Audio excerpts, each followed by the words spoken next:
Almost time for tip-off here at Target Center. Sloan Martin, Leah B. Olson along with you from downtown Minneapolis. Let's take a look at our starters this evening. And Leah, I want to talk about the Atlanta Dream. We're seeing Kennedy Carter, who is out currently with an elbow injury that happened during the New York Liberty game. No timetable for her return, but a familiar face to Lynx fans in the starting lineup for Atlanta. Yeah, well, with Carter being out of the lineup, that's going to be difficult for Atlanta because she brings a lot to this team. Not only is she going to bring about 16 points, is she's going to turn you over, and she can push the pace and was just that leader. So I think she will be very much missed. But yes, Odyssey Sims, a former Lynx player, someone we're used to seeing, is just getting situated and settled in with this team. She's a veteran player. She'll be good as well. We learned today, too, that Odyssey Sims, who was a 2019 All-Star, her only All-Star selection so far of her career when she was with the Minnesota Lynx, and came back postpartum to compete as the Lynx made it to the semifinals last year in the Wubble. She was able to bring her son Jaden for everyone to come and meet as he continues to grow. So a great story about the Lynx community. On the other side, for the Minnesota Lynx, a familiar starting lineup, but Laisha Clarendon, that roster exemption, the hardship signing, getting in the starting lineup today. Clarendon did an outstanding job of jumping into a situation that they was very unfamiliar with, and they had 12 points, 5 rebounds, 3 assists in the game against Connecticut. The question now is, how can Clarendon fit in from here on out? And in a game like tonight, I think that's going to be really interesting to watch the style of play. How much has Clarendon figured out around the Lynx offense as well?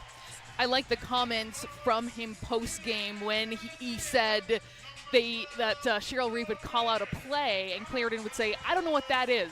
So you would hope that a couple days of practice they've been able to get on the same page, but it was quite an impressive start, now knowing that Clarendon only had that shoot-around to actually prepare.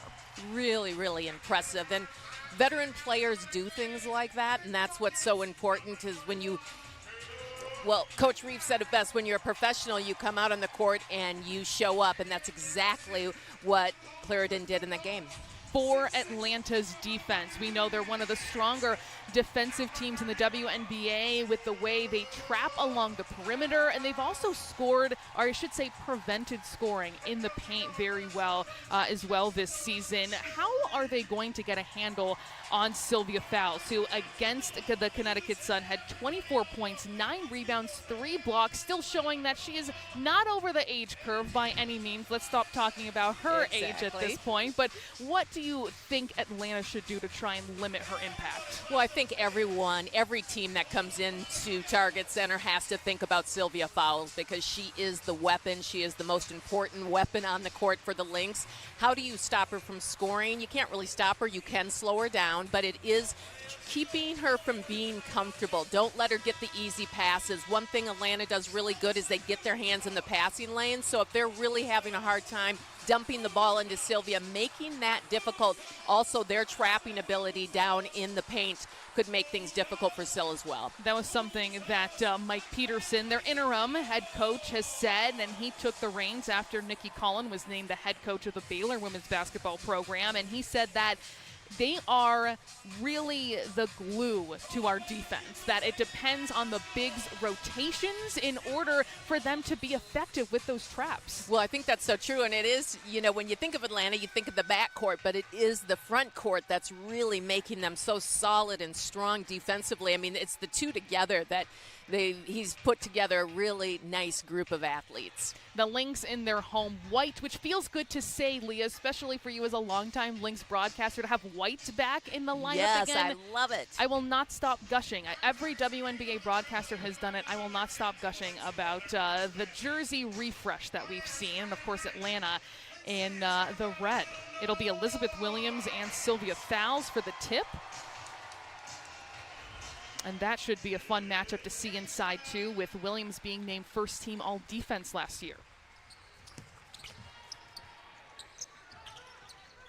Here is Jauntis being guarded by Hawkins down low. It is Nafisa Collier who will immediately drop chip to the free throw line.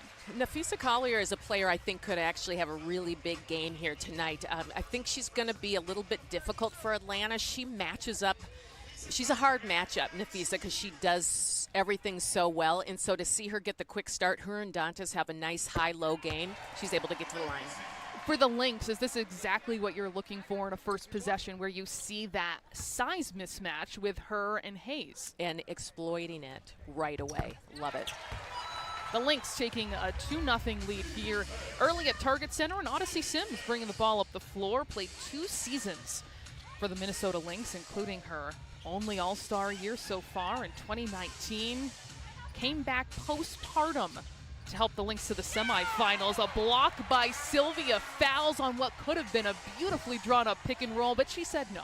Yeah, Sylvia Fowles said, not in my house. And what I love about that is we've just heard so much about Atlanta's defense, and we know that they're outstanding. But remember, Sylvia Fowles and she can block some shots too.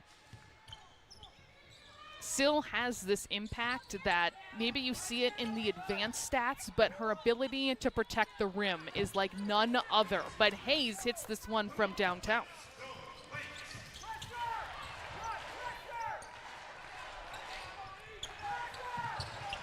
Fowles in a little bit of trouble. Collier was there back door, and it's going to be an offensive foul. Yeah, I thought that might be an offensive foul. A little uncharacteristic for Sylvia Fowles to take the ball in that way, so it felt a little bit awkward. Good defense there by Atlanta. Well, Syl had 4 assists in the most recent game against the Sun, and maybe it just didn't quite time out right, but I know that I saw Fee wide open cutting back door to the basket. Might have been an option there for future possessions, just like the first one.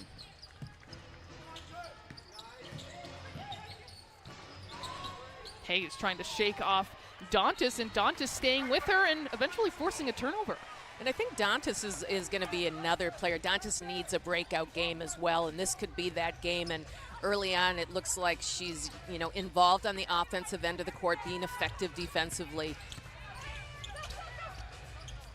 Fouls. A long hook shot does not drop, and Hawkins the rebound.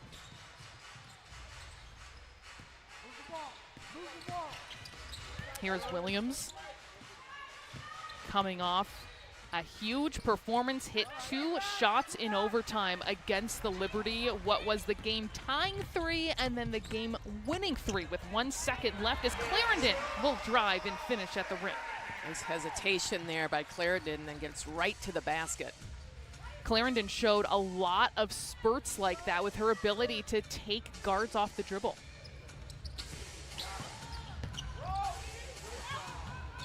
Inside the three-point line, it's Williams knocking it down. When I think of mid-range jumpers, I think of Candace Dupree. Yes. And I think of Courtney Williams. And you should. Because Courtney Williams, well, both of them that you said, but yes, Courtney Williams has been outstanding, and she is the queen of the mid-range game. So anyone who says the mid-range game is dead, they're wrong. Absolutely. She's been outstanding this season, and she can score in a lot of ways. We know what's interesting, though, Leah, is that she is 4 threes away already from tying a season high. So she's shooting quite a bit more. Her season high for her career was 20 back in 2018.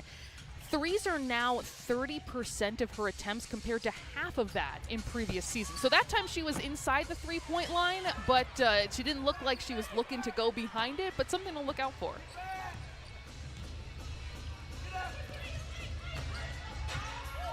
Clarendon trying to direct, now having a better feel for this offense compared to her debut against the Sun, and there will be a foul away from the ball.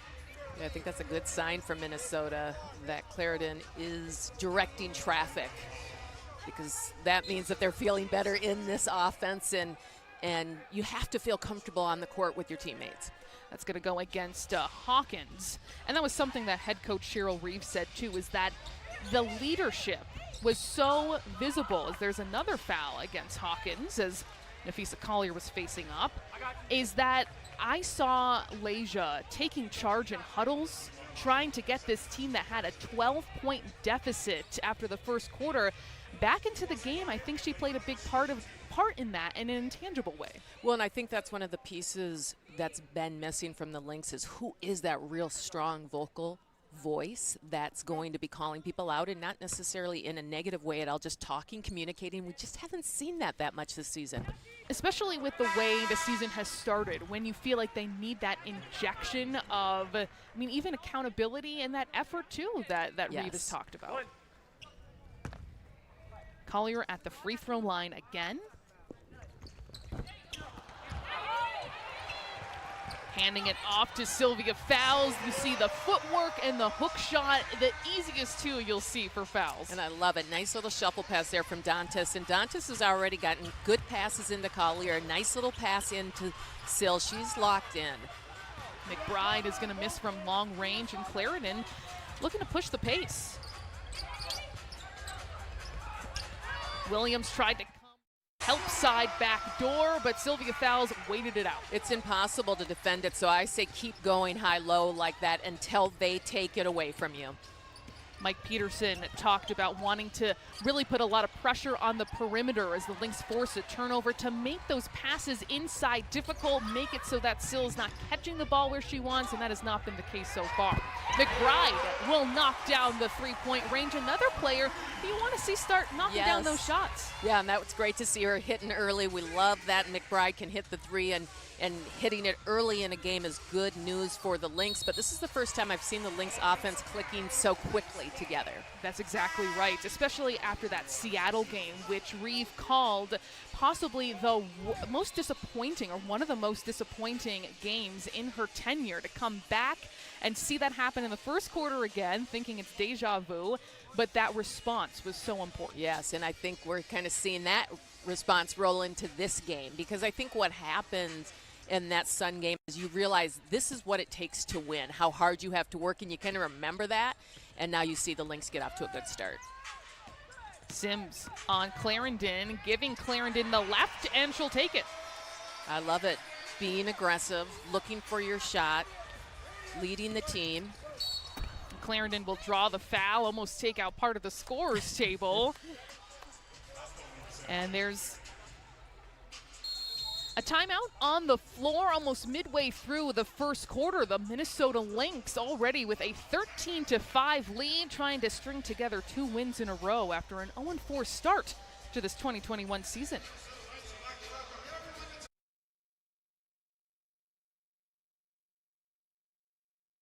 With an early 13-5 lead, Hayes looking to line one up again. Rebound to Courtney Williams, and you see they're one of the best rebounding guards in the WNBA. Yeah, I love that. I love when guards rebound the ball because it means that they're active and they're aggressive, and Courtney Williams is really the best at that. And it just changes the dynamic of your offense when you have a guard that can rebound the ball.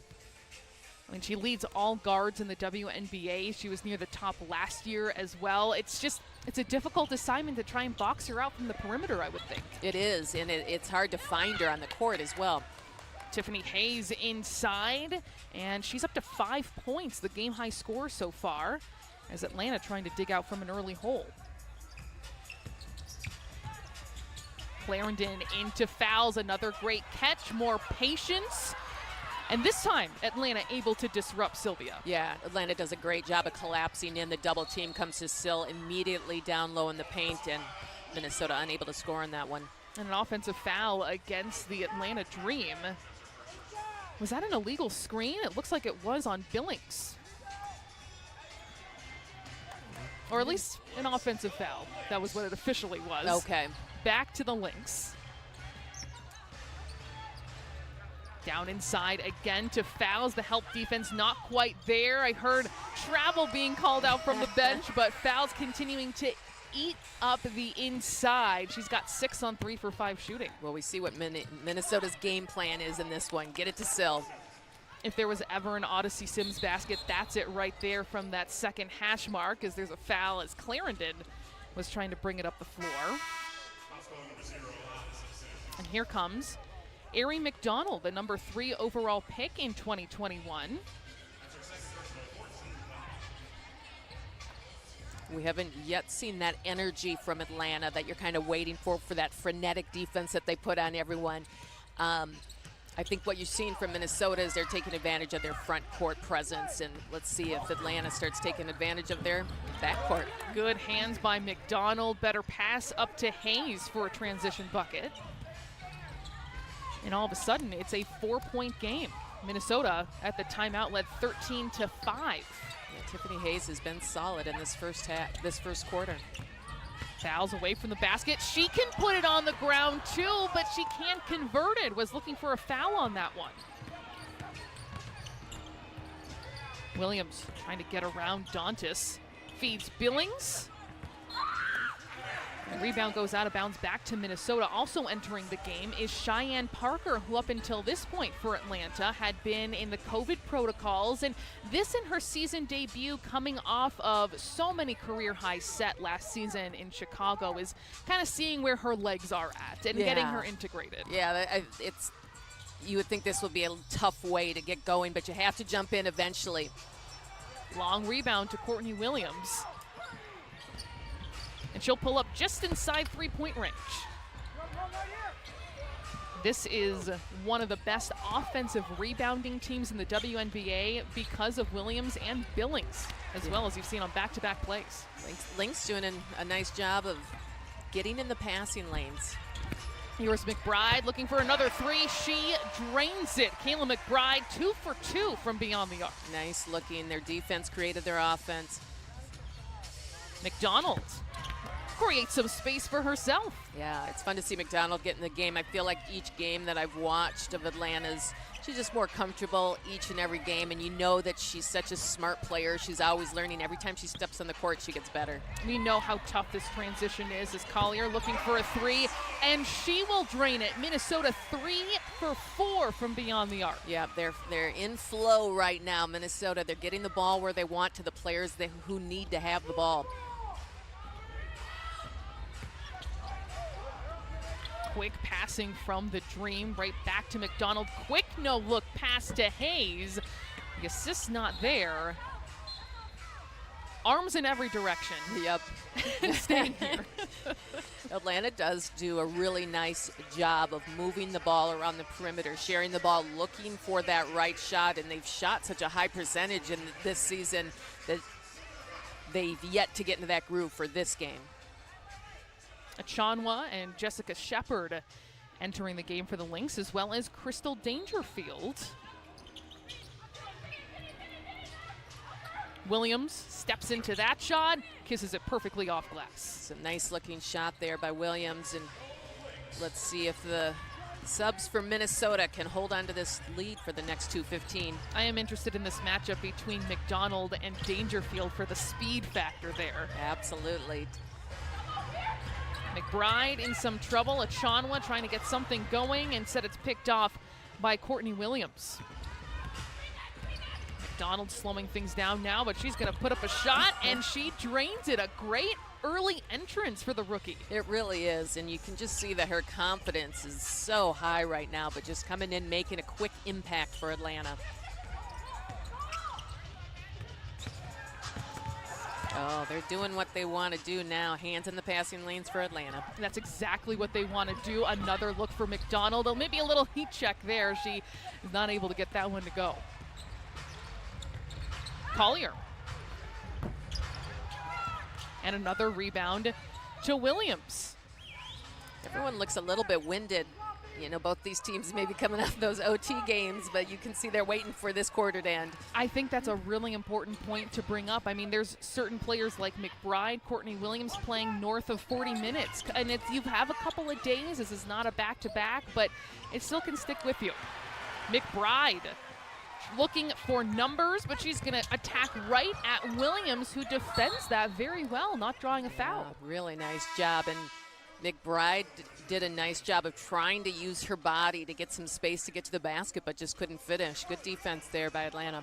They were so close to half court. I thought there might be a chance that Dangerfield might catch up there, but especially for McBride, who's nearly a 90% free throw shooter for her career, you're okay with her just trying to go one-on-one. Exactly. No one has a problem with that. Rachel Bannum and Bridget Carlton new into the game for Minnesota, so no starters on the floor for the Lynx. Sims to Hayes, who will spin, have that knocked away. Good interior defense by the Lynx backups. Her famous spin move to get to the basket. No one does it better than Hayes. She takes up so much space when she does it too. And she's not a really small guard, but she doesn't take up a lot of space herself. Exactly. Well, I love this. It's Williams versus Dangerfield here in the circle for the jump ball. A 2-point game after Minnesota led at 1 point by 8 points in this first quarter. Oh, I see Crystal. She's going to try to jump early. Oh, she's trying. And she's, I think that's going to be a violation there. Trying to be a little bit sneaky when you know you maybe don't have much of a chance against 6'4" Right. Elizabeth See, do I just Williams. let it go or do I do something? We'll just pretend Atlanta won the tip there. There we go. 39 seconds left. Sims has it. Dangerfield on Hayes now. Good hedge by Shepard.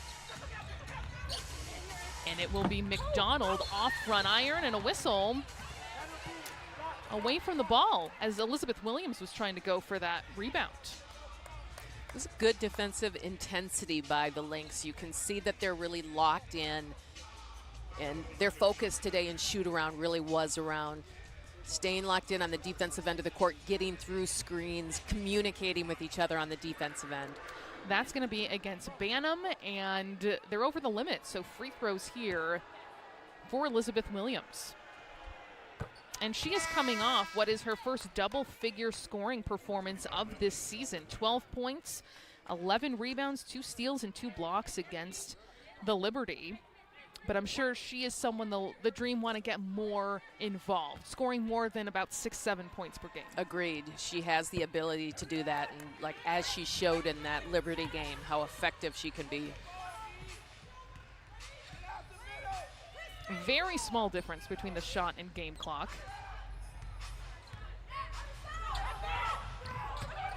Bantam in the corner trying to avoid that trap. Threading the needle is Shepard to Achanwa. A beautiful pass. And that's how you're going to beat that trapping that Atlanta does so well. Quick, precise passing. One passing big to the other passing big as Hayes at the buzzer. It will not go, and after one, it is a 2-point game. A really solid first half of basketball from both teams, but I thought the Lynx were locked in from the very start. Minnesota comes in looking good against Atlanta. Welcome back to Target Center, a 2-point game after the first quarter. In celebration of LGBTQ+ Pride Month, presented by Deloitte, the WNBA will collaborate with Glisten and Fanatics on an exclusive line of Pride apparel, including Fanatics-branded WNBA t-shirts. All WNBA proceeds will benefit Glisten, and fans can purchase the shirts at thewnbastore.com. Atlanta and Minnesota, the Dream trying to win their 5th game in a row. Minnesota, their 2nd. Minnesota leading by as many as 8 in the first quarter as Hayes will go to the line. Minnesota coming out right away in this game, being really aggressive on the defensive end, getting in the passing lanes, really staying there. There we see we get a foul because of the aggressiveness on the defensive end. Tiffany Hayes played every minute in that first quarter, a game-high 7 points for her on 3 for 7 shooting. I thought it was interesting coming into the season, Leah, especially when they drafted Aari McDonald, who was the biggest star of the NCAA tournament, getting to the national championship game. And I thought, I know Tiffany Hayes sat out last season of 2020, but we can't forget about her in this backcourt. Oh, I agree, and I think Tiffany Hayes remains an outstanding player and has been this season. You're right, sometimes you maybe don't hear that name as much, but boy, she's been super effective. Full court pressure here from the Dream on the inbound, and Shepard has to hurry over.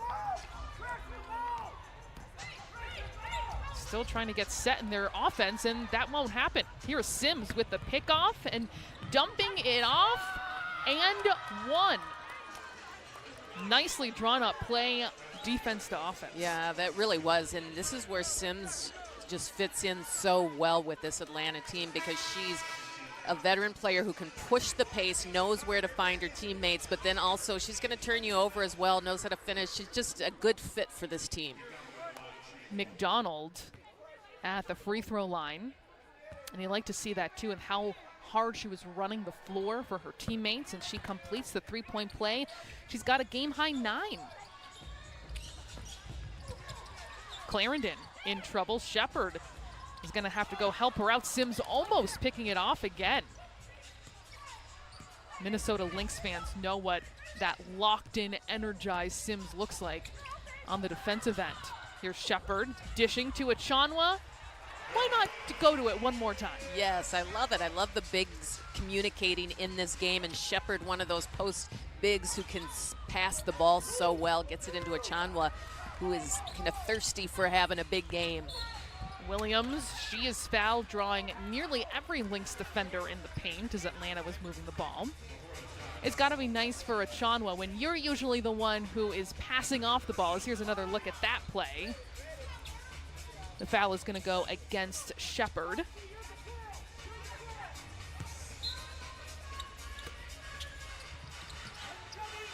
Atlanta looking to take the lead here. More pressure from Clarendon, starting in her second game in a Lynx uniform. McDonald, some nice low dribbling, but she can't connect from the free throw line.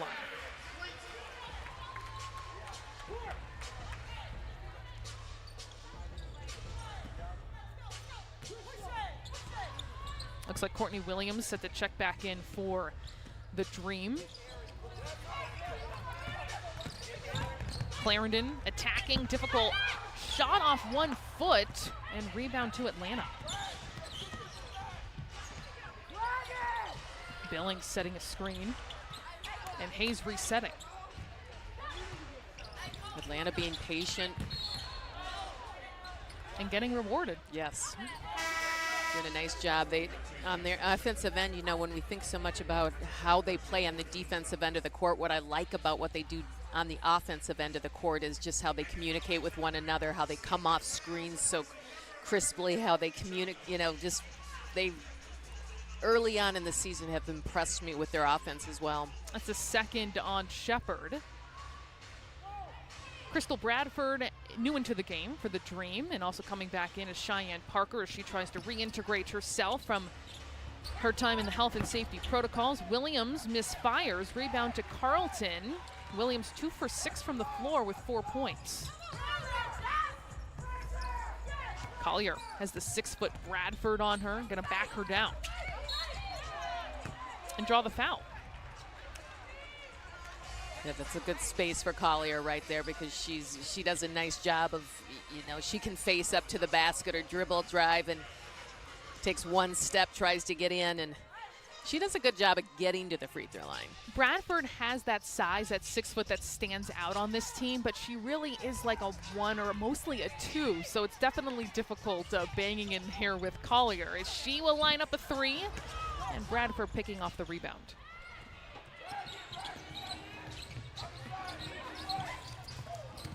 Bradford on the run, likes that shot, and she'll drain it, looking right back at her teammates. She should like that one. Nice follow through. Bradford's a great story because she had not played in the WNBA since she was drafted in the first round out of Central Michigan in 2015, as Collier gets that offensive rebound and puts it in off glass. Doing the dirty work. All the little things that Nafisa Collier does. Williams for 3 herself. And her tough shooting continues, but her first 3-point attempt.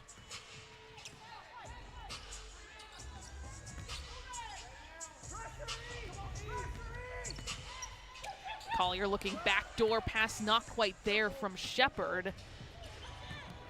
And here is Bradford, quick dump down to Williams, who was stopped, and that'll be a travel. She disagrees with that. Oh, did they change it? We'll see if we can get clarification on that, but Williams certainly contested that it was a travel.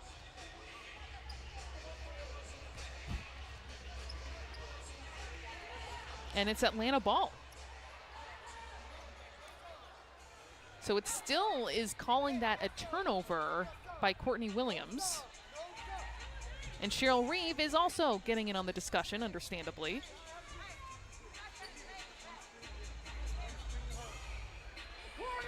I thought they were maybe going to say that someone touched the ball. Yeah, I'm not sure what that was. And being so far up here, we can't hear what's going on down there. That's right. What you need to know is that Atlanta has the ball. Here's Sims from the free throw line. She knocks it down. Another, I would put her in the mid-range category as well. Yeah, she does a great job. No one does better than Sims of penetrating to get into the paint. Just a hard-nosed player. Yes. Perfect pass into Fowles, who takes her time, and it can be just that easy. That's the fouls from the first quarter. Yeah, I love it. Sylvia's going to enjoy this game because her teammates are locked in and getting her the ball where she wants it. She's got 8 points, and there's going to be a whistle, even though Fowles is fired up about that defense. I'm like, go ahead. Block those shots. That's going to go against Collier, her first and the team's 5th.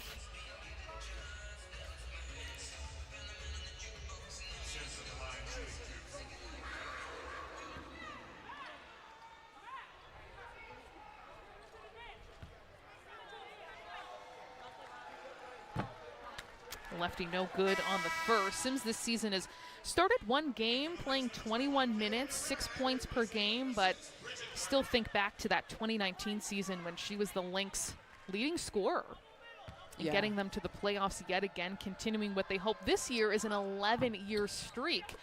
And Sims, of course, a significant part of that in that year. Here's McBride again, almost midway through the second quarter. And an offensive foul against Minnesota. Yeah, it's going to go against Shepard in her third. Yeah.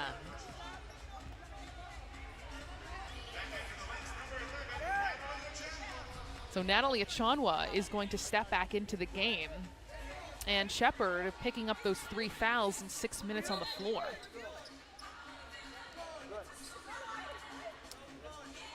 Maybe a little more confusion on the floor as well with 6:03 left.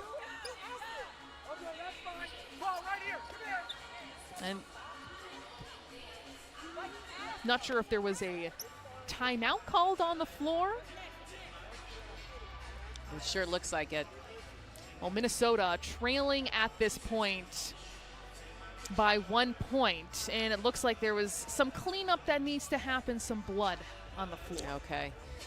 Yeah, you can kind of feel the energy draining out of this quarter a little bit. I thought both teams kind of, well, in particular Minnesota, really flowing there for a while, now getting a little bit choppy, broken up by the different calls and stoppage of play. Both teams shooting very well, particularly Minnesota, 57% from the field, and Atlanta 40%, so you haven't seen it in kind of lackluster play as well. But you're right, it has felt like a little bit of a different pace in the second quarter. Yeah, and I think just because that first quarter just started off we just saw really great basketball, and we hadn't seen the Lynx shooting that well for a while. So it was really fun just seeing that offense connecting, the communication. We're seeing that great communication from the bigs as well. Well, here's a look. There's going to be a replay of a possible flagrant foul, Leah. So there was first that blood to clean up, and then now a review about possibly elevating what you see here with Jess Shepard. Because she hit her above the shoulders, right? It's so hard because you want to see your post players be aggressive in trying to get that position and get open. Right. And many times as a post player, when you're swinging your elbows, you have no idea who's where and where people's heads are and how tall people are, all of those things. But that doesn't matter if you take someone out, in the face area. Do you think it should be elevated in this case based on the rule? You know what? I would like to see it again because I didn't get a great view of it the first time through. So I see Sims talking to her teammates in the huddle. Same thing happening with the Lynx side. And here could be that look again. You're looking at Shepard, number 10 in white. That left elbow. It's really hard to say from that angle. I think, you know, she did get her, and if that's all it takes then for the flagrant foul. But from that view, from the back, you can't really tell how solid that connection was. Okay. So it has been upgraded to a flagrant foul. So here is Williams at the free throw line. And this is significant for Atlanta and what's been a really closely contested game so far. Absolutely. Take advantage of these free throws, which they cannot do for the first one.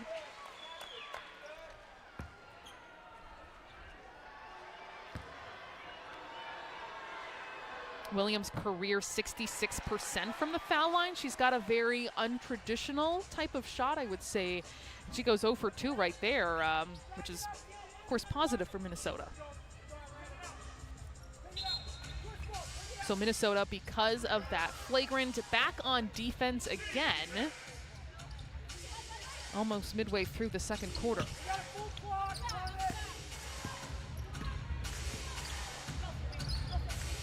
Sims finds Williams, high screen coming from Parker in her first game of the season. Williams wanted that ball, wanted to shoot it over Achanwa. She's just deadly. She can score the ball, and a contested shot, you can have your hand in her face, and she's still going to score the ball. Bradford picking up the foul as she tried to pick the pocket of Nafisa Collier. A timeout called on the floor as Courtney Williams showing how well she can create her own shot, trying to lift the Atlanta Dream. The Atlanta Dream with a narrow edge midway through the second quarter here in downtown Minneapolis. Sloan Martin, Leah B. Olson along with you from Target Center. Minnesota led by as many as 8 points, and they have been pounding the paint so far, especially to Sylvia Fowles. Yeah, doing an excellent job of getting that ball into Sylvia Fowles, scoring in the paint, 18 points in the paint for the Lynx. They've just been very effective. Odyssey Sims misses that right at the rim. Achanwa stepping in transition and rebound to Williams. It's interesting to see Achanwa and Sill on the floor at the same time. We knew that was going to happen from head coach Cheryl Reeves' comments, but I don't know if we've seen a whole lot of it. Yeah, we haven't seen a whole lot of it, and it really is important, too, for Achanwa to be able to hit some of her outside shots so she can create some space in there, because with Sill in the game, you got to give her space. So if she can hit these outside shots like that. Just like you called it. Yes, it opens things up for her and Sill. Well, Sims looking like she's going to slow things down getting into their offensive set. But Williams finds herself open, and that is such a quintessential play for the Dream. Yeah, it really is. It's a beautiful shot by Williams. She has such quick, smooth release. She's the kind of player who you draw a play for to shoot a 15-footer, which you don't see a whole lot, sure and that's don't. exactly why. A 3-point lead for the Dream. Clarendon, the inbounder.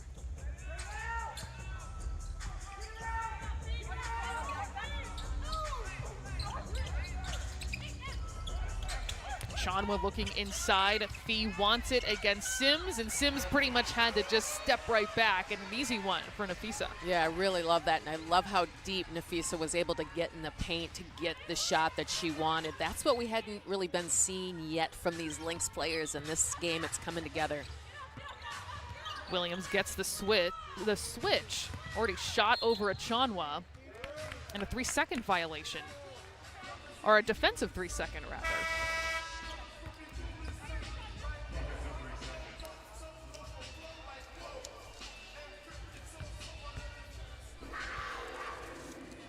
And we've just been told that Damiris Dantas, who understandably we have not seen for some time, she is questionable to return with a lower back injury. Oh, that's too bad. Yeah, Damiris is a part of this team that's going to be so critical for the Lynx long term because of her ability to score the ball. She's an effective big, so hopefully her back feels better soon. I mean, a career year in the Wubbles, so important to taking this team to the semifinals, and we hope that she can return with health. And Minnesota, uncharacteristically, turning that one over, but it's their 11th so far. Yeah, in a game where we were expecting turnovers, but I feel like Minnesota's done such a nice job on the offensive end of hitting shots. Every coach is going to say we want to limit turnovers, Yes. but that was such a huge thing that Cheryl Reeves stressed pregame because of the way this team can turn it into points, extra opportunities, extra shots, extra possessions. Difficult shot by Hayes, gets it to go. Yeah, that was good defense there by the Lynx, but Atlanta worked harder on the offensive end and was able to score on it. And another turnover where there was just a miscommunication between those same two. A timeout on the floor with 3:18 left in this second quarter. Minnesota trailing by 4 points here at this point. I think it's a good timeout by Minnesota. Get things back together as Minnesota and Atlanta are battling it out. The Minnesota Lynx facing their largest deficit of this contest against the Atlanta Dream, which have won 4 straight. Minnesota coming off an overtime win over the Sun. Probably a season-changing win, and that's how the Lynx are hoping it turns out, as Hawkins will leave that quite short from 3. She's 0 for 15 this season from long range.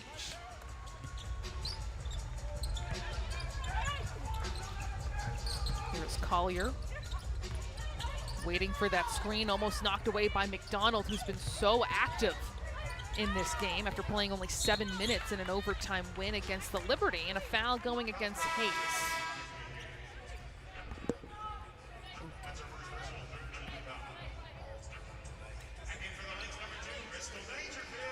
Dangerfield checking in to replace Clarendon. Nice job here by Carlton, and I think the key right now for Minnesota offensively is to attack the basket. I like that right there by McBride. Can't finish it, but just keep attacking the basket because they're getting into the paint. McDonald with Carlton on her, trying to spin and drop that off, but a kickball. Good interior defense by Minnesota.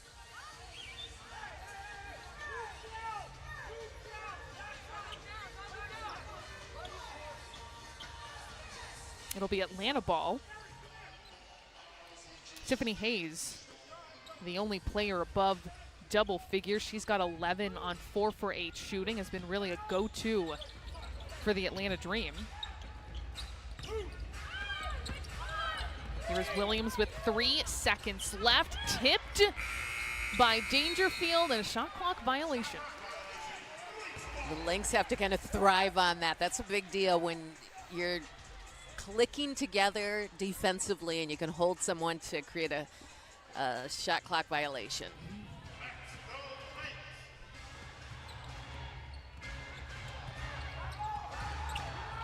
Dangerfield about midway through the shot clock. Here is Collier, who sets herself up for 3, and that's left short. Collier, she's got 9 points, 3 for 7 from the floor.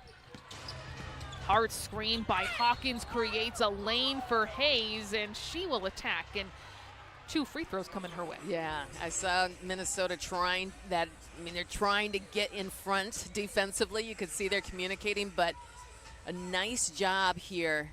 Oh. You think that could have gone the other way? Yeah, well, no, I think it's the right call. Okay.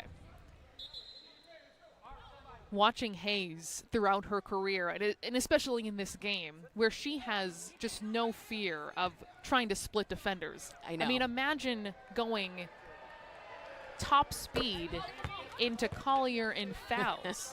I mean, that's what it takes in this league, but it's worth when you see it. You know it's not going to end well usually, or someone's going to be on the ground. But, yes, you do have to be fearless, and Hayes is quick and fearless and got herself to the free throw line. She's got the second one, 4 for 5 from the charity stripe, a game-high 13 points for Hayes.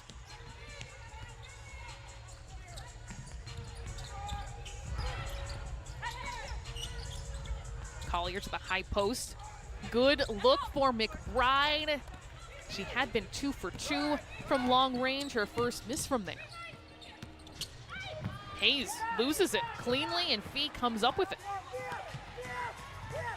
McBride one more time, the same spot. She was not going to miss 2 in a row. Yeah, you're right, and it's good to see some fast break points from Minnesota. That really gets things rolling.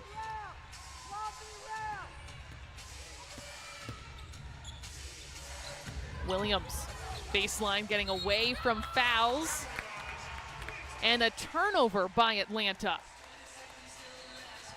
That's something you see that often from Courtney Williams. A little indecisiveness. Yeah, she thought about it. McDonald guarding Dangerfield, and Dangerfield's going to attack all the way. Last minute decide to Carlton. No assists there, but Collier, the cleanup +1. That is quintessential Nafisa Collier right there.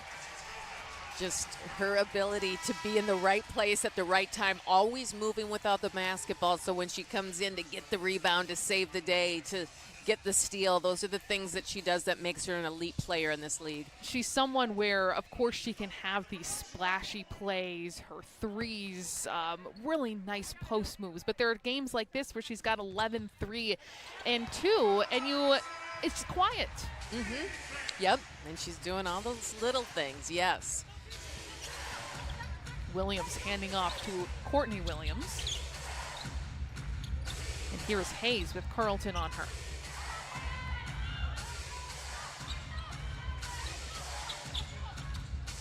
Hayes sets herself up for 3, can't knock it down. Rebound to Collier. Couple of moments of contact, finally a foul called there against Williams. Yeah, and just a good job again by Nafisa Collier in that when she gets the board, she pushes down court, and in doing that is able to create the contact.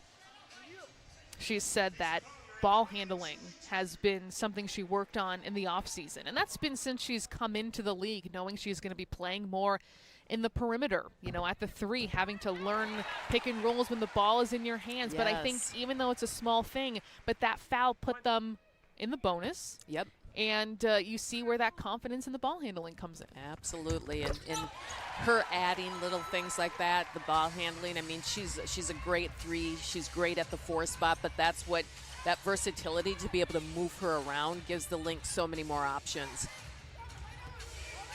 Less than a second difference between the shot and game clock. Williams setting things up to get ready to go. Elizabeth Williams, the screen. And Hawkins still looking for that first 3, and she's got it. Breaking that slump to start the year at a big time.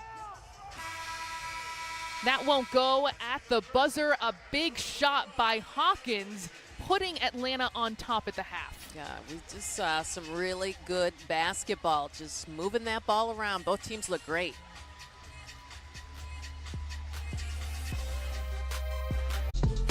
A 1-point game heading into the second half here at Target Center between the Minnesota Lynx and the Atlanta Dream. Sloan Martin, Leah B. Olson along with you. Minnesota very successful scoring in the paint, leading that category 22-8. And Leah, this is a team in the Dream that against the Dallas Wings earlier this season had 52 points in the paint. So we know that that's quite an accomplishment through the first 20 minutes. Absolutely. It's huge, and I think it has to continue in the second half, being really aggressive to try to who's going to own the paint. And if Minnesota can keep looking to dump it in, to communicate with one another, that's going to be key. Nafisa Collier had 9 of her 14 points in the second quarter. What did you think was different for her from the first to the second quarter? I would say that I felt like she had the communication from the get-go of this game. I thought she came in, was ready to go. I thought in the second quarter we just kind of saw her doing the little pieces, the little things that, again, you said during the game that maybe we're not going to always see in the stat sheet, but she was moving with the ball, grabbing the board, setting up her teammates. Minnesota still shooting 53% from the field. Atlanta at 40%, and a couple players on either side in double figures. Nafisa Collier with 14 and Tiffany Hayes with 13 to lead the way. Hayes, a big part of their offense. Both of them also getting to the free throw line as well, a combined 9 free throws for the two of them. And we are joined by Lynx assistant coach Plynette Pearson. Plynette, in this first half, I wanted to start off and ask about how you can continue to score in the paint. It was clearly an emphasis early on, and Fee and Sill are scoring really well there.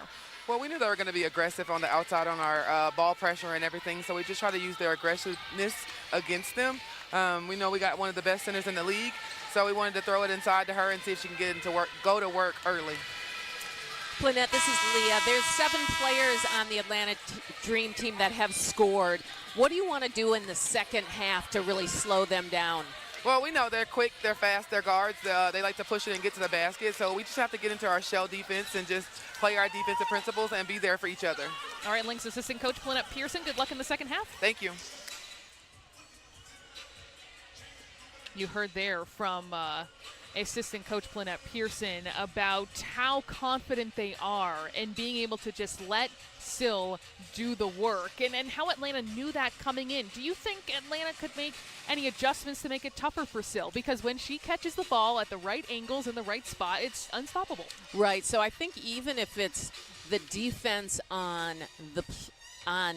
the player that's trying to get the ball into Sill, if they can be more aggressive in hands in the passing lane, because really at the start of this game, Minnesota was doing whatever they wanted, getting her the ball how she wanted. That did slow down, though. Looks like same starters out onto the floor for the Atlanta Dream, but starting the second half is Bridget Carlton and Laisha Clarendon, I should say, did start this game, their first here in Minnesota. So Bridget Carlton starting out here in the second half. Yeah, I think it's interesting. I've heard kind of conversations on WNBA Twitter about like people wanting to see Carlton in that starting lineup. So interesting to see her starting here in the second half. Fouls unsuccessfully drawing that charge, but she does recover in the paint. There is a foul, though, against the Lynx. That's going to go against Carlton. Now, she was such a lightning rod last year in the Wubble, and a little bit quiet in their most recent game where she just took one shot in over 20 minutes. So really was not being that kind of aggressive player who we know can definitely drop in the ball. Yes, absolutely. And hopefully Damaris Dantas is doing okay, and which is the reason why we're assuming we're seeing Carlton step into this lineup. That's exactly right. Damaris Dantas is questionable to return with a lower back injury. She's just played a couple of minutes, have not seen her since the first quarter. Here is Sims able to get that shot off with her left hand. And this is a player you don't really want to get her in her rhythm or let her loose, because she can score big points. And that's one thing Atlanta's missing, Carter, who scores 15, 16 points a game. So they need to make that up somewhere. Well, if Mike Peterson, their interim head coach, told them to be more aggressive on the perimeter, just like Sims was with Clarendon, then that's exactly proving your point, Leah. Yes, exactly. When you come out in the second half, you can feel their energy sometimes with Atlanta. 10 on the shot clock for Clarendon. They'll attack, and that won't go. It's a great read by Clarendon, just can't finish. Williams in rhythm, long two. That easy. So easy, just how you said it, in rhythm. If she's shooting in rhythm, you know it's going down. She's had some, within this Atlanta offense, the ability to get pretty clean looks, and then that one coming in transition. Back up to a 5-point lead. The Lynx in the first quarter led by 8. 5 seconds. Collier, plenty of time, and she answers right back. Yeah, nothing but net. Nice follow through by Collier. She's feeling confident right now on the court. 2 for 4 from beyond the arc. 17 points, a game high. Sims finds some space, finds Williams, though. 10 on the shot clock. Hayes for 3. That's left short, and the rebound to McBride. Collier might have been caught a little bit off guard by that pass, but staying on this side of the floor. Foul against Atlanta. I was going to be so impressed with Collier if she kept her dribble, and it looked like she was going to succeed. Yeah, it wasn't the prettiest of plays for the Lynx. There's a lot going on there, but she went down and got the foul. That's against Tiffany Hayes. That's her second, and Dangerfield checking in for Clarendon. Collier finds fouls behind the basket. That's not a problem. She will draw the foul against Williams, who's a really solid shot blocker. Yeah, she really is, and it just goes to show you how difficult it is to guard Sylvia Fowles. And, you know, she has some inches on her, but Sil has a lot of little moves down low, so she can get that ball. If you just get it to her down low, she can take it on either side of the basket. She could get the ball completely behind the basket, and I would assume she's going to score. Yes, I agree with you. I can't remember what defenders were around her, but in that Connecticut game, she kind of sliced through multiple defenders, the way she stepped through and finished with a reverse, and you just, all you can say is you love to see it. Yeah, I mean, she's one of the greatest the game has ever seen. Off the miss, it is Sims. And McBride guarding Williams. Hayes, wide open look, and she makes Minnesota pay. Yeah, she sure does. Nice release. Collier came flying in just a second too late. Dangerfield almost losing it. Sims just pounding the basketball here on defense. Yes, wow.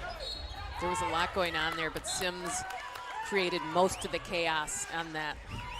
I just saw big high fives from Courtney Williams and Elizabeth Williams, I think expressing the appreciation for how she's been disruptive. Absolutely, and that's the word you use all the time with this team, this Atlanta team, disruptive. They make it difficult for you on the offensive end of the court.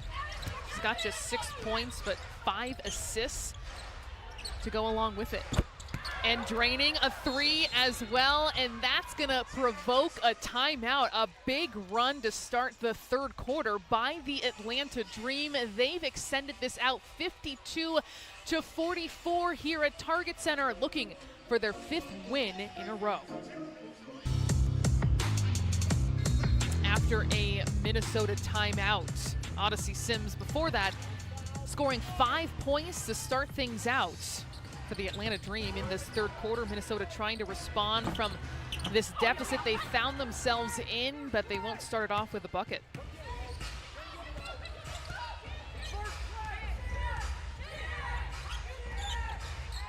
Sims into the starting lineup this game, her second for the Dream this season, her first year in Atlanta because Kennedy Carter is out with an elbow injury. No timetable for her return. Can she go 3 for 3 this quarter? Not this time. Yeah, that's good news for Minnesota right there, because we were saying in the break, when Odyssey Sims kicks in, she can turn a game, and that's why Coach Reeve called the last time out, is she could feel her heating up. And that's got to be helpful if you're Reeve and you have so much experience with this player to kind of better read the situation. Yeah, I thought that's interesting too. I was thinking about all the players that are come through here now that who have played for the Lynx, and you know exactly how they play. Coach Reeve knows all of Odyssey's tendencies, where she likes the ball, how she penetrates in the paint, all those things. Here is McBride, a quick 3, won't go. Rebound to Williams. And for Courtney, that's her 6th, normally averaging 7, the best rebounding guard in this league. Hayes trying to cover a lot of space, can't get that. Yeah, a little difficulty there in the paint.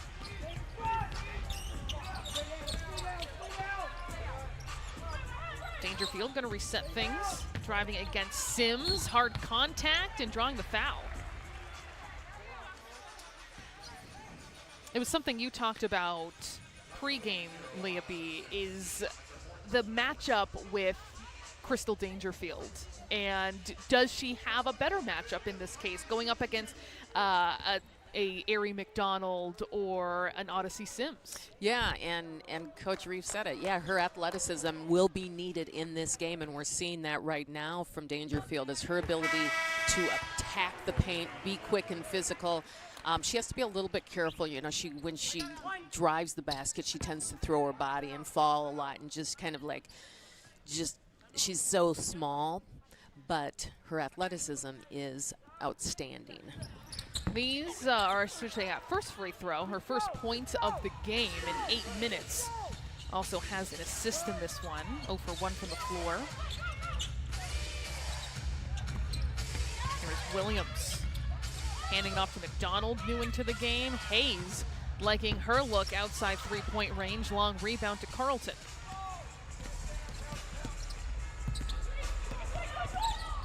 Hard screen from Fowles. And McBride misfires again. She is 3 for 8 overall, all but 2 of those shots coming from beyond the arc. Hayes trying to go one-on-one behind the back and the finish. Wow, that was nice looking. These Atlanta guards are scary with the ball in their hands. The ability to go one-on-one, isolation. A lot of talent there in the backcourt. Here's McBride trying again, and she knocks down another 3, her 4th today, and she's got 12. And that's exactly why Kayla McBride is in Minnesota, for her ability to hit big three-point shots. And she certainly has the green light to keep shooting, keep finding that stroke. And here is Hayes asserting herself again and one. Yeah, Hayes has taken this game on her shoulders, and she has been so aggressive, so good at getting to the basket. This is really difficult to stop. How do you stop her? She does a good job of protecting the basketball, bringing it up. How does she hold on to it? I mean, she switches the ball as she's in the air as Sylvia Fowles is coming at her. It's impressive. I have no explanation for that, but it happened. And she completes the three-point play. 21 points for Tiffany Hayes. 7 for 15 from the floor.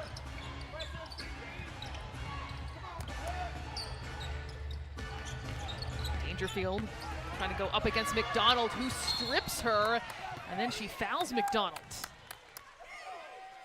And McDonald has made an impact as soon as she got into the game, but also plays like that. Yeah, that's just how she plays, but I do like that. It's like when she's coming off the bench, she's going to come in, and it's like she's leading the team even though she's the rookie who's coming off the bench. She has that quality. I mean, she earlier this season got a coach's decision, so it's been a little bit of a difficult start for her, and she's talked about using practices like a game to work on her craft, to absorb from these veterans, and that kind of small work builds up to a performance like this. Up ahead to Collier, tipped away well by Billings, but still a good look up ahead for Minnesota. Yeah, both teams really not getting a lot of fast break points, really having to set up in their offenses and then deal with the defenses of that. Both teams are sitting pretty stingy in their defenses. Nice pass. Dangerfield back to the inbounder McBride for an easy 2. I personally love when baseline inbound plays just turn out with just a really good shot, and that was really nicely done by Dangerfield. It always seems so sneaky. A player just steps in, lays it in. Yeah. Just gonna sneak my way over this line.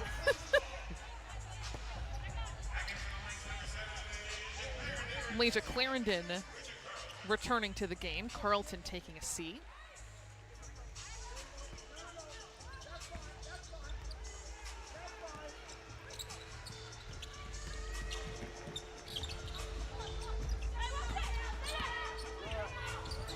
McBride, a quick trigger on that one, and she is feeling it in this quarter. McBride up to 17. She's got 5 threes. Yeah, taking advantage of the size disadvantage she had right there. She knew she wanted that shot. McDonald for 3, trying to silence this crowd. Sure did, right back at you. It's back to 7 points once again as Dangerfield goes behind the back. And Clarendon will travel, turning it over, and that is number 14 for Minnesota. Yeah, those turnovers is kind of slowly adding up for Minnesota, becoming a problem.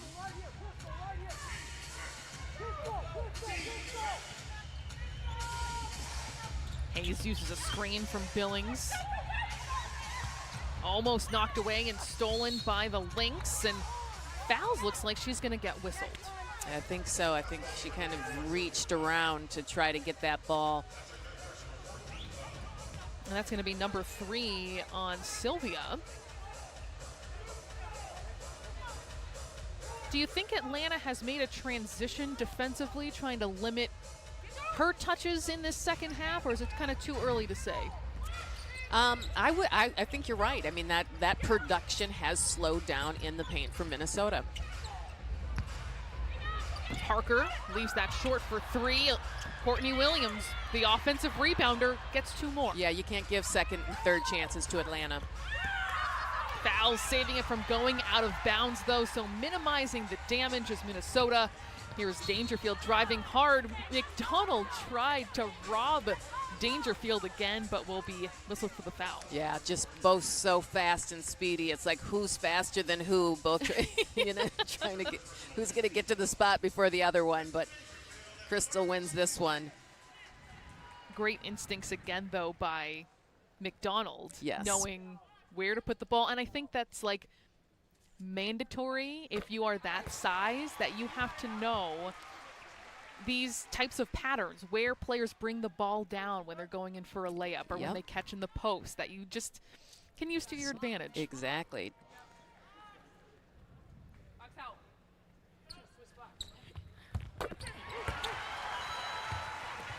And McDonald will bring it up the floor after that Dangerfield make.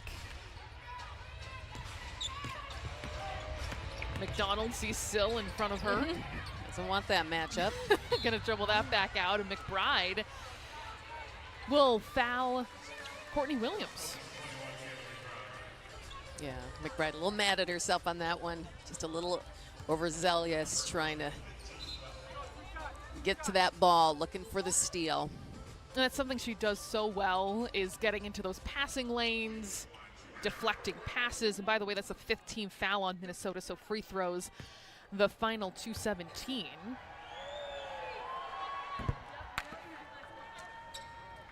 For Atlanta, 3 in double figures, led by Tiffany Hayes with 21. Williams has 11, and McDonald off the bench with 12. As Crystal Bradford will check back in for the Dream, and a little bit of a break here for Hayes.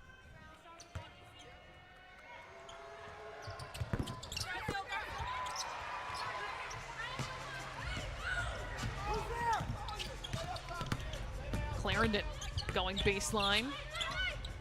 Hard finish. Clarendon does well on the baseline like that. It's very patient. 6 points now for Clarendon. Nice screen from Parker. And this is Bradford knocking down a 3 off the bench. And she's 2 for 2. Yeah, she's looking good out there. The momentum feels like it's really shifted to Atlanta. They're doing all those little things really well again. And Nafisa Collier will turn it over. She is someone who you can expect to score even in a difficult situation like that, when she's trying to make something happen, but that time ending in a travel. Agreed. She has 17 points in this game, and you don't see her make a lot of mistakes during a game. Or force things often. Exactly. Bradford picks up her dribble, the skip pass to Parker. Lots of traffic. Fouls might have gotten a piece of that.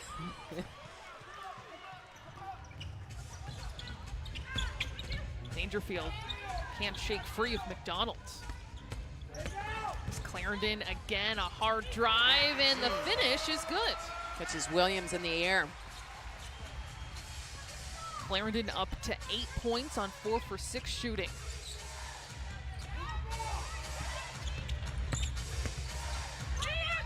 Bradford looking to go 3 for 3. That's left short, and a foul on the ground.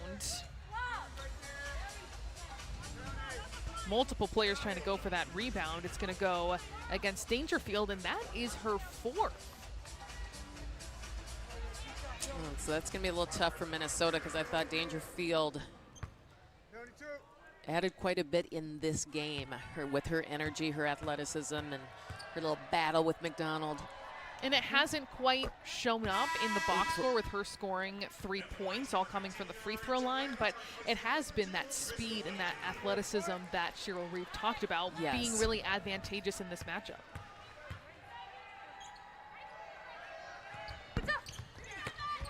And a rebound to fouls off that Parker miss. 40 seconds to go as Clarendon almost loses it. She's in trouble near the half-court line. McDonald, again, a troublemaker for the Minnesota Lynx, but Clarendon makes her pay, and she scored 3 buckets in a row. All that work pays off at the end. That's right. Bradford looking to net one more. That is her 3rd three-pointer, and she's got 9 off the bench in 4 minutes. We're going to have to rethink that corner that she likes to shoot from and how we're guarding it, because I like her little moves that she does after the shot. Kind of a little pose there. Shot no good by Carleton. Rebound to Clarendon. And it looks like there will be a whistle with 2.7 seconds left.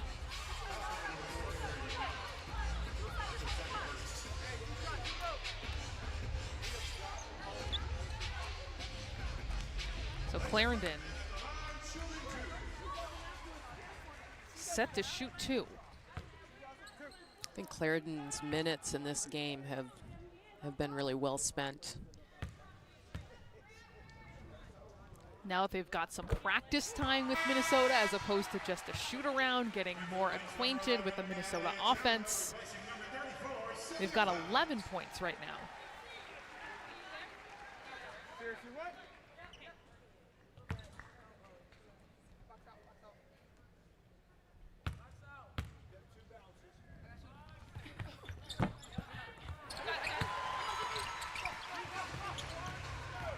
McDonald's gonna try and make something of that final shot, and certainly she does. Come close right there from 3-quarter court. Well, when you go 5 years without playing in a WNBA game, you're gonna be excited putting up shots like that. The dream with the lead. Kayla McBride and Lasia Clarendon combining for 16 of Minnesota's 22 points in the 3rd quarter, but Leah, they found themselves down by as many as 9 points here so far in the 2nd half. Yeah, they have, and they have to continue to dominate in the paint, because that's really worked for them. You know, they've 30 points in the paints for Minnesota versus 14 for the Dream. They want to pull this one out. They got to keep going inside. Staying right here off of that deflection by Bradford. And as a reminder, no Damiris Dantas so far. She had been listed as questionable to return to the game with a lower back injury. Bradford will draw Clarendon drawing the foul against Bradford. And for Bradford, that's number 3.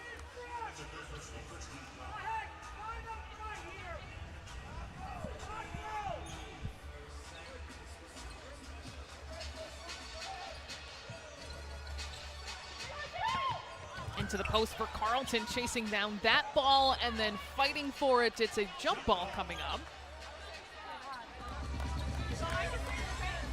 So it looks like it'll be Hayes and Carleton. Yeah, it would be nice to see if Carleton could get her rhythm in this game a little bit right now, because they could use her ability to shoot that 3 ball, and she's just such a smart player who plays so well off of her teammates, but just needs to get a little flow going here. Yeah, been a little bit passive. She has not scored, has 4 rebounds and an assist, but 0 for 2 from a couple 3 attempts. And here is McDonald. The game of her early career in this one against Minnesota. Of course, Sabrina Ionescu had the 10th all-time triple-double in WNBA history, and the youngest to do it against Minnesota too. So some young players having good contests against the squad. Showing up and showing out. Here is Banham for 3.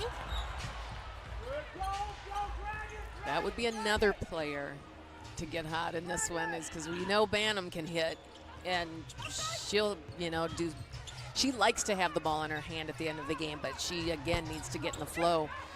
Coming into this game, 1 for 10 from 3. Yes.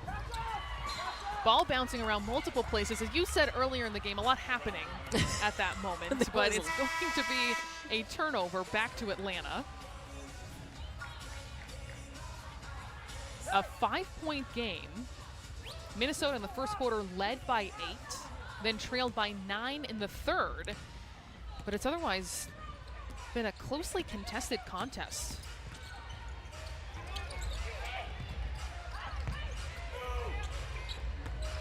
Here's Elizabeth Williams dishing it off to Billings. Saw her pregame practicing that little short corner shot. Yeah, Billings does that really nice. A nice dish off there by Williams. Clarendon spinning, finding some space. Here's a look for Carleton, and that's off the mark. Yeah, and she's frustrated with that because that would be a shot if she was in her regular shooting motion and flow that she would hit. She was wide open.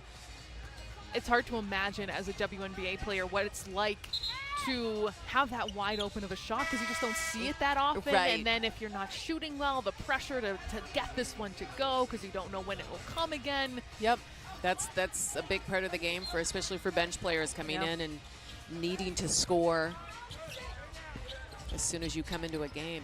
Odyssey Sims back into the game after a fantastic second and third quarter. A block there by Billings, but Fee stays with it. Yeah, and that's the type of thing Fee does so well. She stays with it.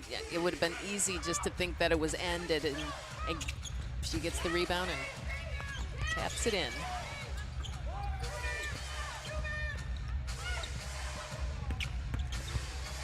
Here is Sims. Another shot she looks to do, but it's off back iron.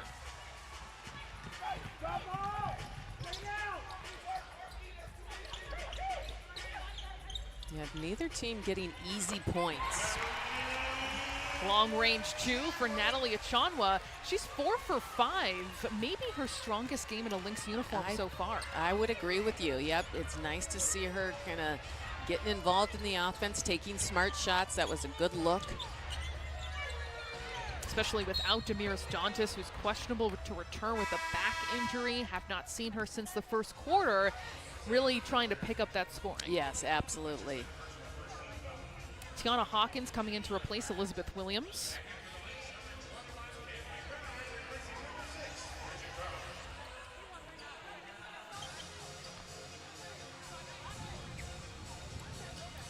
That was a roundabout substitution there. If you were following Carleton, I think she thought she was going to the bench, circled back in.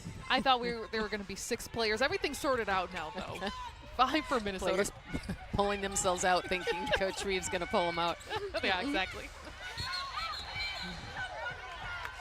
That's going to go the other way as Achanwa breaks up that pass. Yep, nice job. That's hustle. When Coach Reeves brought Achanwa in here, that was one of the things that she talked about with her, is just that gritty play, getting down, grabbing balls, doing all those little things. And it's been a slow start for her to get involved with the Lynx, but we're, as you said earlier, starting to show up here tonight. Yeah, Reeves said she wanted Achanwa mentioned in the same breath as all the other free agents that were signed, including McBride and Powers, who's currently injured. And what a gift it is as a coach, a player who wants to do the gritty things, who wants to do the unheralded things, because that's just, they understand that's what they do best and what they need. Absolutely. Knowing your role on a team is critical, and it's critical in championship teams, that's for sure.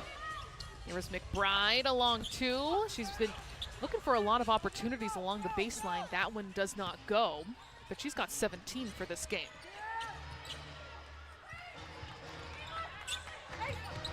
Oh. Hayes attacking and picked off, stolen by McBride. The quick outlet to Collier, who was chased down from behind by Hayes. And a very nice recovery by Hayes, too.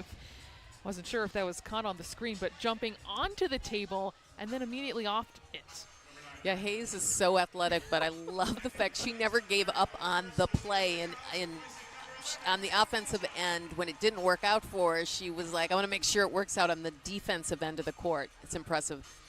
Right now on the sideline, she's on her, has her hands on her knees, and head coach Mike Peterson kind of came over and gave her a pat on the back, I think because of that effort play. Here's Dangerfield finishing inside, a very nice pass from the big.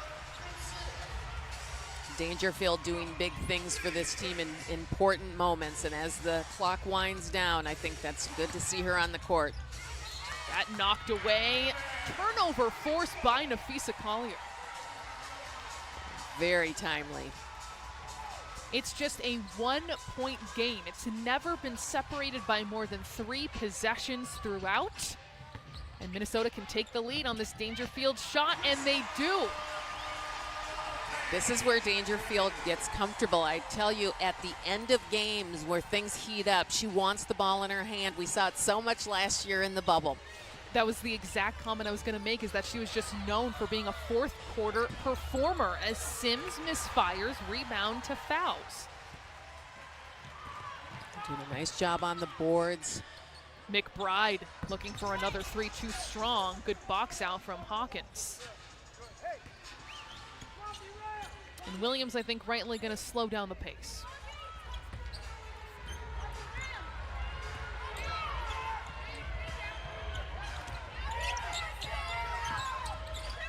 Bradford feeling confident, and rightfully so. Bradford off the bench with 12. Wow. That came right at the right time.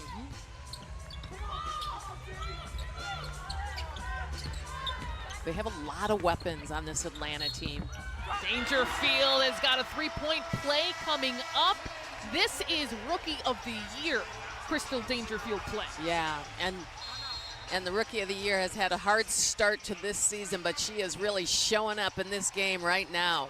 Minnesota looking to take the lead back again when Crystal Dangerfield goes to the free throw line, showing up big late. 10-3 run for the Minnesota Lynx, a chance to take the lead here. In celebration of LGBTQ plus pride presented by Deloitte, the WNBA will collaborate with Glisten and Fanatics on an exclusive line of pride apparel, including Fanatics branded WNBA t-shirts. All WNBA proceeds will benefit Glisten, and fans can purchase the shirts at wnbastore.nba.com. Minnesota back with the lead again. There's been multiple lead changes in this second half, and Ari McDonald continuing the best game so far of her young career. Yeah, if you look at the stats for these two teams, they're very similar. The only thing that's glaringly different is points in the paint. Minnesota 38 to Atlanta's 12, and that's otherwise it's really close. And both teams shooting the ball well. This will be Hawkins' third personal foul.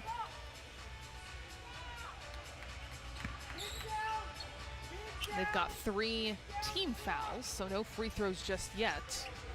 But what a huge 3 by McDonald to take the lead back again. Short-lived for Minnesota, but Dangerfield will look to strike, and she does. Yeah, she's back.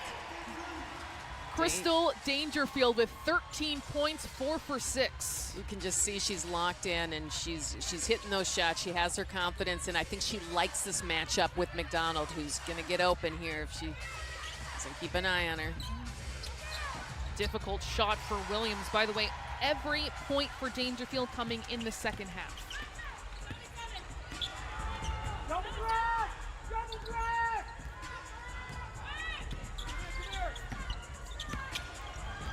Collier to fouls to Carlton. That time it was contested and comes up short. Bradford with the run out, and she'll finish on the opposite side. I spoke too soon. No finish there. It looked like it was gonna. She is so good around the rim. That one didn't go. Collier stops on a dime, and that's it. Yeah, Collier is back as well. I mean, she's starting to play at that real high level that we're used to, and sometimes you just don't notice all the things that she does. Williams along the baseline, no good. Nice rebound by Billings. Williams today 5 for 16, does have 9 rebounds and 11 points. But you're so right about Collier. In a lot of ways, she reminds me of, she's like a straight A student in a way, where she just is guaranteed to do well on things and just performs. What she does well, she executes so well. Yes. quick learner, picks things up nicely. You know, Coach Reeves says, you know, face the basket and make this shot, and then she practices it a few times and then does it. Dangerfield thought about that long three. McBride, a quick closeout by Courtney Williams, and it goes out of bounds. And a timeout called on the floor under 3 minutes left. A close one here at Target Center. Minnesota trying to win 2 in a row. It is a one-possession game. The lead has flip-flopped throughout this second half. Crystal Dangerfield guarding Ari McDonald with 10 points in this fourth quarter. Here's Williams with the basketball, under 10 to go. Hayes joining Nafisa Collier with 21 points in this game. Blocked on the perimeter, but a whistle. Was that a McBride or Collier? I think it was McBride, you're right. No, it looks like it is going to go against Collier, her third. The crowd doesn't like it as they see the block on the big screen. When you see mouths agape on the floor, you know they're not pleased. And it looks like there's going to be a review on this play.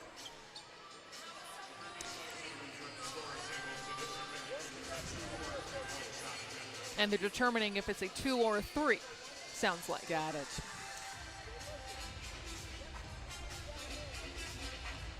And it's going to be close. It looks like, it's going to be a 3. That was a quick replay on that one. Yeah, I like that. We make quick decisions. Games always moving. prefer that. Yes. Not always the case. But Courtney Williams will go to the line, shooting 75% for her career, and 3 free throws coming up. Potential here to tie the game for the player who was so clutch in overtime against the New York Liberty. Had that game-tying 3 with 35 seconds left in overtime. The game winner with 1 second left. And Leah, I loved watching her interview post-game where she talked about Monique Billings being in the huddle saying, "You're playing timid." And she said, "I took that personal." Just a big smile on her face as she's talking about this. And she said, Crystal said, "Who wants to take the big shot? Do you want to take the big shot?"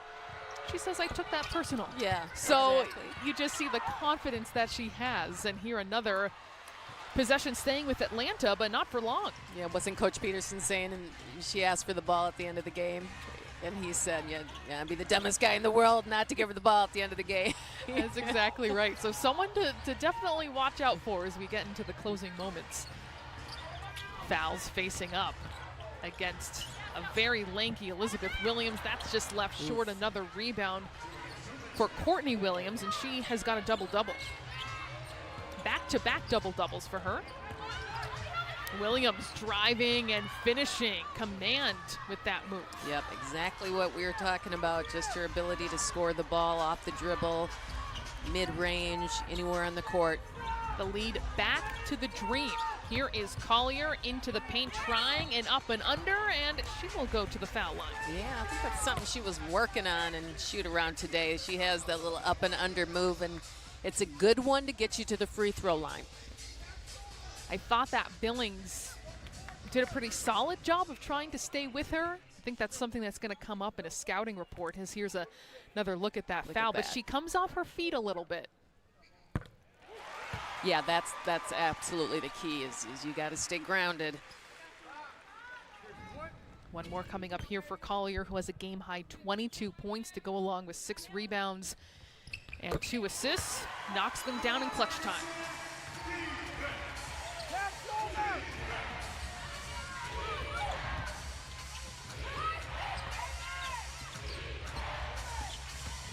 Williams trying to get herself free. Has it almost knocked away. And an offensive foul. McBride slow to get up. She might have taken a shot right to the face. Yeah, that was an offensive foul because you can see she was just going in using her body trying to get to the free throw line. Hopefully McBride is okay. She's getting back over to the huddle, but I mean, anytime you're taking an elbow or a shot to the face, no one wants that. Looks like she's still kind of grimacing a bit. And another look at this play.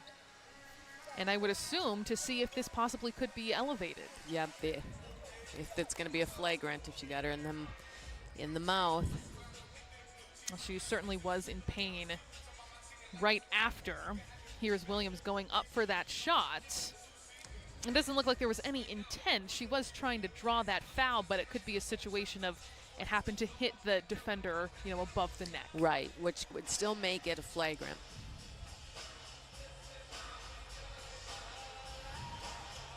So review on the floor, just to recap. 4 players in double figures for the Atlanta Dream. Tiffany Hayes leading with 21. Courtney Williams has 15, but on 6 for 17 shooting. And then off the bench, huge performances from Ari McDonald, who has 15, and Crystal Bradford with 12. And then for Minnesota, Nafisa Collier with 23, followed by McBride with 17, Clarendon with 12, and Dangerfield with 10 of her 13 coming in the fourth quarter. But like we saw earlier, when there was a flagrant dished out, when you get those free throws plus the possession, this is a very big decision for the referees. And with 1:23 left in this, 81-80, Lynx up by 1. Leah, are you prepared mentally to maybe have a repeat of Sunday perhaps? I'm just letting you, we could get to that point. Thank you for allowing me to get prepared, because no, I wasn't. Exactly. From that Clarendon nearly game-tying 3 to overtime. Crazy. I love Marnie Gellner's call on that one. I was just laughing because she was screaming, and it was great. It was just the energy in the building was crazy. Oh, yeah. I can't ask for a much better game than that one, but I think we're in close contest here. Yeah. I want to say this has been a well-played game tonight by both teams, and 14 lead changes. That's an indicator that it's been a good game, and I think both teams have played good defense, have shot the ball well. It's been high-quality basketball for sure. The Lynx still continuing their great shooting, up near 53%. As a team this season, they're only shooting 40% as a team. That's 10th in the WNBA, so a big jump for them. And it looks like it will not be a flagrant, just an offensive foul called on Williams, so that call confirmed, and it's Lynx basketball. All right, here we go. 1:20 to go, and it looks like Cheryl Reeve going with Clarendon and Dangerfield on the floor, and Dangerfield will lose it. Williams up ahead to McDonald. She couldn't slow it down in time. Just an errant pass by Elizabeth Williams. Yeah, that pass was aggressive. Foul on the other side. There's throwing the ball ahead to your teammate, and then there's... You're leading, you want to lead the player towards the basket, but it was too much, and McDonald couldn't get a regular shot off with it.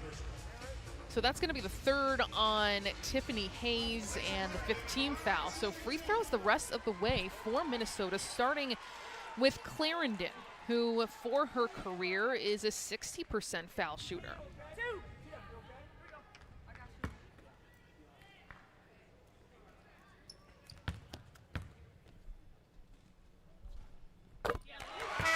It's insanely quiet in this stadium right now. I think this is a group of fans that understands that the Lynx are in danger of going, 1-5 this season. This is, 1-4 is the poorest start for them since 2010. And of course, we know what happened the next year. But it's unusual territory, and I think they are playing with that sense of urgency, that desperation that head coach Cheryl Reeve talked about wanting to see carry over. Yeah, and I think she'll be pleased with what she has seen from her players tonight as far as their defensive intensity, how they've showed up on the offensive end, they're communicating with one another. We're starting to see that all form. And were there pockets where it declined? Yes, but not overall. I think it's been pretty good. That desperation is carried over. Now, when we look at the Lynx huddle, And knowing that, especially, from the players and coaching staff, there is this focus. I mean, Cheryl Reeves said that Connecticut game was like a playoff game. Win at all costs, no matter how many minutes it takes, especially going into overtime. Do you feel like there is still that same sense of urgency to pick up this win, and what do you think they're talking about? Yes, I do think. I think this game has shown that there is the same sense of urgency, and there is 1 minute and 4 seconds left in this game. We're only up by 3, so that this can obviously go either way. And I think they just have to have composure in this next part and believe that they can do it with the tenacity that they did it in the Suns game. Here's a look at some of our game-high scores. Courtney Williams with her second straight double-double, and Nafisa Collier leading the way for Minnesota with 23 points and 7 rebounds. It is Atlanta basketball. Courtney Williams, the inbounder from the sideline with 1 minute to go. Into Tiana Hawkins, barely. And Williams starting this offense. McDonald getting big clutch minutes as she tries to ditch it off. It went off a couple of different hands, but staying with Atlanta. That was a big miscommunication, but Atlanta is going to get that ball back. And another pause on the floor. Atlanta will have 13 seconds on the shot clock, and it looks like there's another review to, I assume, determine possession in this case. I think so, and I think it was hard to tell as it came through. Did Sylvia Fowles tip it out, or did it go up? But yeah, that was key. Is McDonald, the rookies, looking to be aggressive. I like the opportunity that she got getting into the paint. Here's another look. McDonald looking like the Wildcat McDonald, the type of player we saw at Arizona. Yeah, wanting to make a big play at a big moment. It does look like maybe. It looks like it went off fouls, but did it barely touch Williams' fingers? Is there enough to overturn? That's the other part. Do they have enough? Well, it gives both teams another opportunity to get on the same page and discuss, and it is staying here with Atlanta.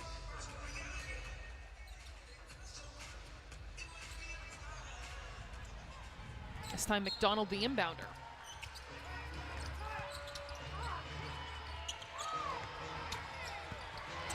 And a turnover. Clarendon fighting for it, McDonald fighting for it, and Minnesota will get that timeout in.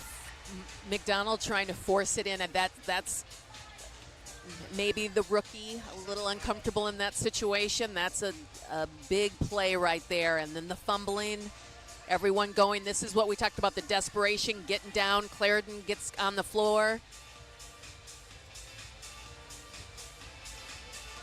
And this is what Reeve talks about with that leadership and that veteran experience to have out onto the floor, not just to rally everyone, but when it comes to decision making, because Absolutely. They make a big difference. This is just a one possession game.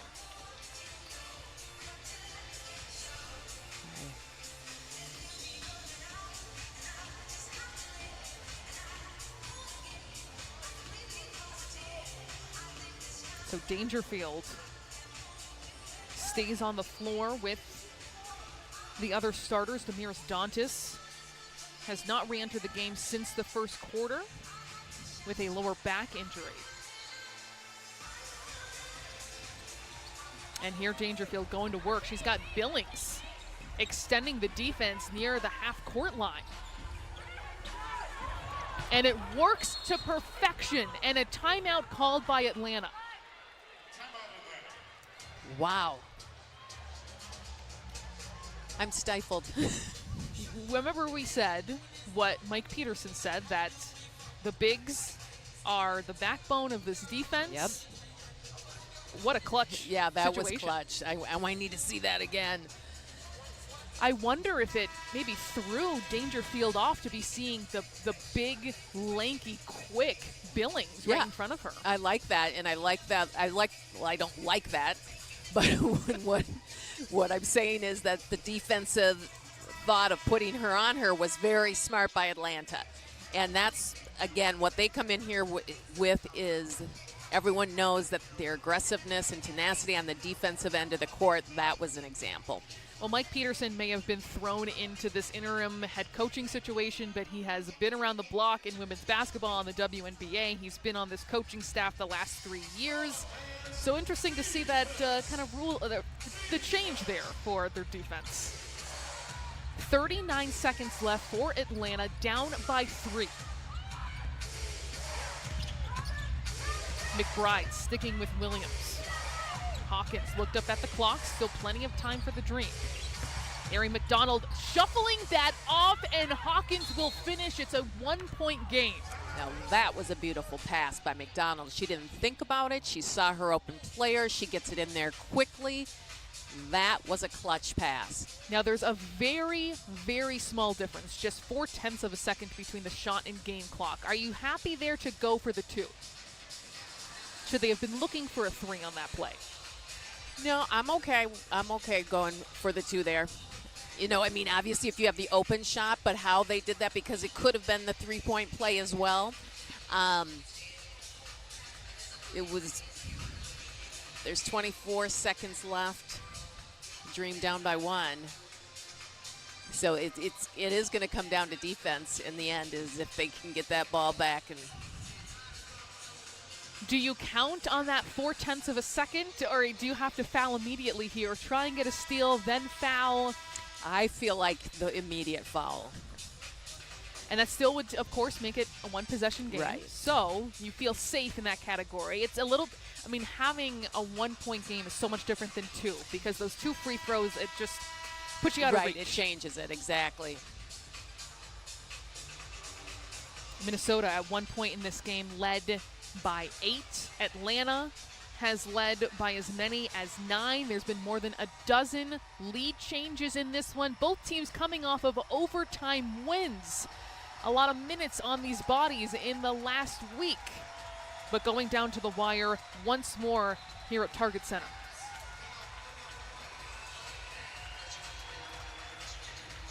Same players on the floor. McDonald getting a lot of late minutes here instead of Sims, who had a good you're right. second quarter, started this game in place of Kennedy Carter too, but she's earned it. Minnesota just needs to stay calm here. What you just don't want to turn this ball over right now. Dangerfield. There's the trap. They get the jump. No, they get the foul. Oh. It is a jump ball, and that's for Atlanta when you're going up against Dangerfield. That was a huge defensive play yet again. Again, if it's going to come down to their defensive tenacity right to the last second here. That was a great trapping job. They did a great job there. I would show this to young kids, these last defensive possessions, where they're just wide and just fundamental, not drawing fouls, not making mistakes, but really being challenging defensively. And it is won by Minnesota. Nafisa Collier was holding off Elizabeth Williams, but there will be a whistle against Williams. That was huge effort by Fee. Yes, they're over the limit, and free throws coming up. There you go.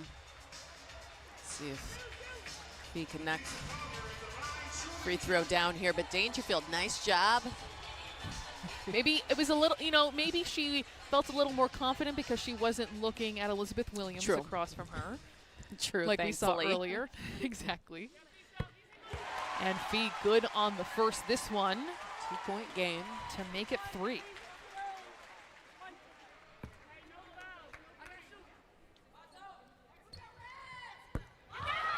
And it's a 2-point game.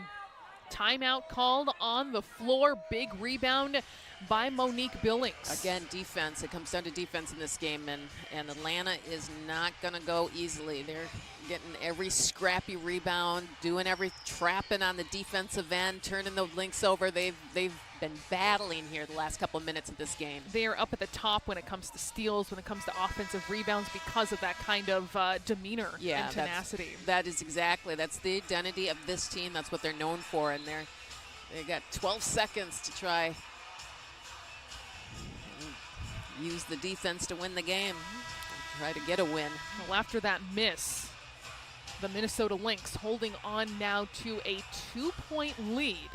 And this really opens things up for the Dream now in terms of what they can look for. Tiana Hawkins will be the inbounder.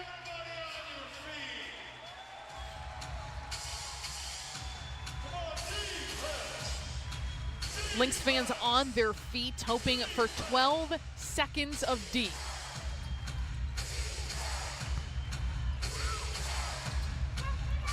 Courtney Williams is fouled by McBride.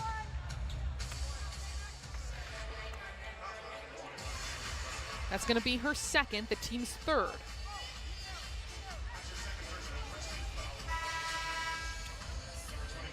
And checking in is Billings for McDonald, makes sense to try and put an offensive rebounder out on the floor, a big body. 7.2 to go, and here's Carlton coming in, maybe a defensive substitution there for head coach Cheryl Reeve.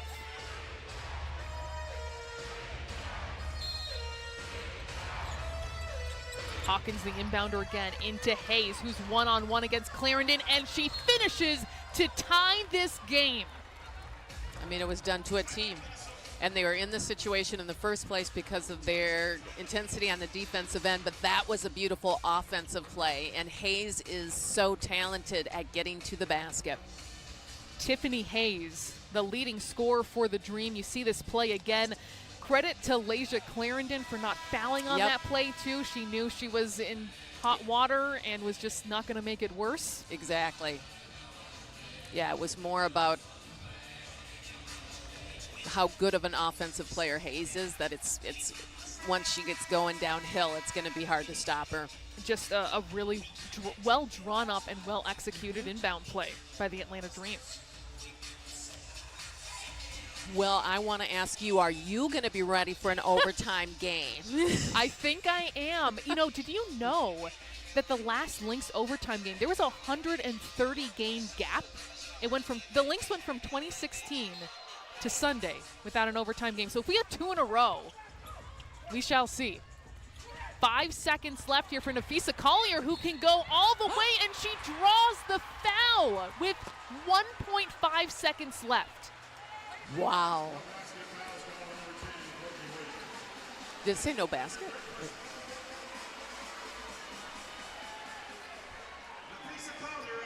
The Dream got so turned around and forgot about Nafisa Collier. Someone you do not want to forget about.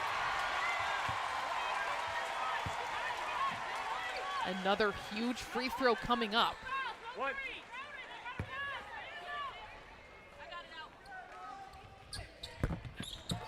And she goes 2 for 2. No timeouts for either team. It'll be Courtney Williams with the heave at the buzzer.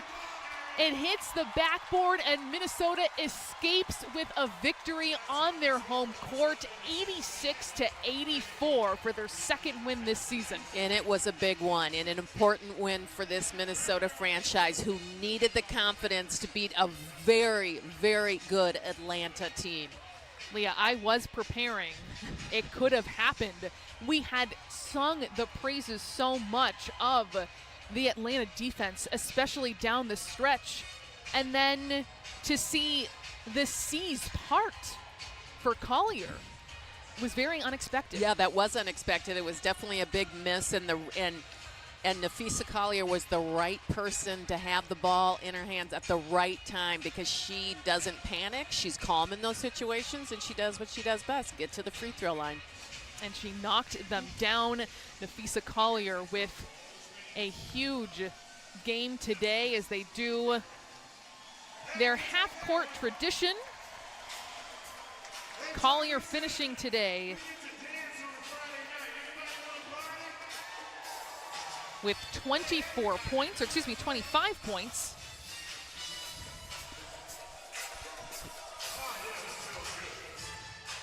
And Nafisa Collier should be joining us closely, but dancing takes precedent, of course. Of course. When you have a victory, when they've been harder to come by in the early goings this season, but did you feel like this game is this is helping them get into a groove. We saw that building today. Would you agree with Yeah, that? absolutely. There was a lot of good things for the Lynx to take from this game, but what they're learning now is they're learning how to win together, and that confidence that they had in the past is coming back. And so this is a huge win for Minnesota, and it's going to be pretty exciting to see them come back and play Atlanta again on Sunday, because you know that the Dream are going to be ready. And I think the difference will be what happens in protecting the paint. Yes, the Minnesota by far leading in that category. And we're going to talk to Nafisa Collier, who had a tremendous game today. Hi, Fetus, Sloan and Leah. Do you have us? Hi, I hear you. Well, great. Congratulations on the win. What are you thinking as you're going to the free throw line in those final moments, especially after a big second half for you? I was obviously really nervous because the game was on the line. But then I just thought, do it for my team, don't think about myself, and that kind of calmed me down and allowed me to put them in. Nafisa, it felt like that the Lynx, you guys came out at the start of this game ready to go. It looked comfortable. Your offense was there. Defense was good. How did it feel from the very get-go? It did feel good.